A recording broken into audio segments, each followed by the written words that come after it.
Guardians of the Galaxy Volume 2. Okay, so what exactly is this one about? This is actually the one where Peter, played by Chris Pratt, ends up meeting his father, Ego, played by Kurt Russell. Love this guy. Love everything about this guy from the 80s and from the 90s. And in this film, nothing changes. Still feels like he just acts like himself or his characters from the 80s and the 90s. But anyways, so the film actually starts off showing Ego as a human and actually his wife, which is Peter's mother eventually. So the thing is that they're actually in a car, they just start singing this song, whatever's on the radio, and Ego actually shows her like this little globe in the ground or anything like that, which that actually comes later on, so I don't want to mention any spoilers in this anyways.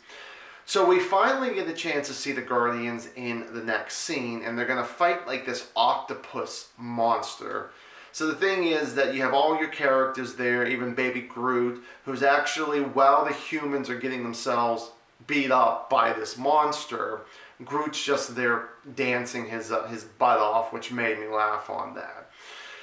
Seeing Baby Groot, he definitely was the highlight of the movie. Yeah, there were good things and bad things that happened with this character here, and it's kind of amazing that a character like that, even when like some of the, I don't want to say torture scenes, but some of the bad stuff that happens, that you feel so bad for this special effect character. Let me say that again. You feel bad for a special effects character. Really? How? You know, you've never seen movies like that where, oh, I care about that special effect or that one. You just think, oh, that might be kind of a cool, what I like to call pretty. But honestly, that kind of character, or even Rocket the Raccoon, I thought was really fun again. He definitely had a lot more humor in this one than I feel like in the first one. But Dave Bautista, he was good, but his jokes were hit and miss. I will say a lot more hit than miss, but in the first one I thought there were a lot more hits in that one than this one, I gotta say.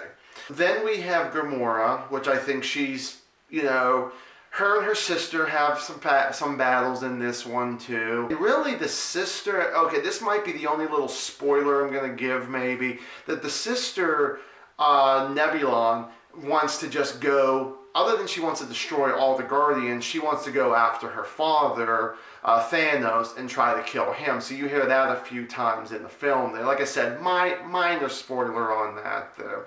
I'm not going to say if Thanos even shows up in the movie or you know, end credit scene or anything like that. Now, I mentioned about Kurt Russell. I thought he was great in this film. Now, let's talk about some of the other ones here. We have Mantis, who actually works with Ego. Pretty much, really, her main power is to pretty much help Kurt Russell's character sleep. So that seems like she has other stuff too. Like, you know, she can teleportation, she can really like read minds, kind of that thing. And she, you know, she's actually not bad in there. I feel like that she's like Drax. Yeah, she has that kind of like dry sense of humor to a point. But, you know, she really doesn't know really much that's going on in the world. It seems like she's just this innocent person. She gets tricked a couple times. But as supposed to be as a joke, you know, kind of thing there.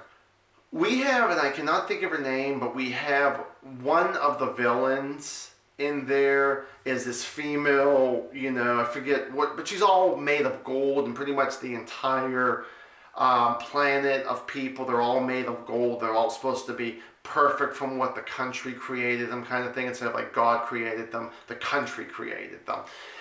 The villain was, you know, so-so. I mean, really didn't bring too much to the film, and that's the thing about the Marvel villains. You know, you want some more into this kind of stuff. Then there was another character there, Taserface. Oh my God. Rocket kept making fun of this character, which honestly, every time Rocket would have something to say, it was always a great one-liner, and I'm like laughing, I feel like harder and harder with each joke on that one.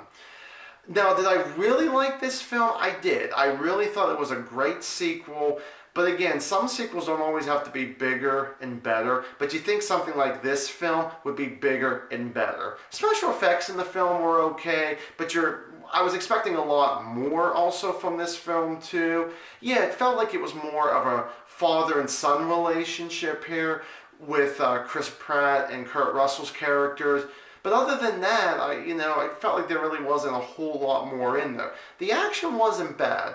Like I mentioned with the humor, some of the action could have been a lot better, but I still enjoyed what I saw of it. Would I compare this better, even, or worse than Volume 1?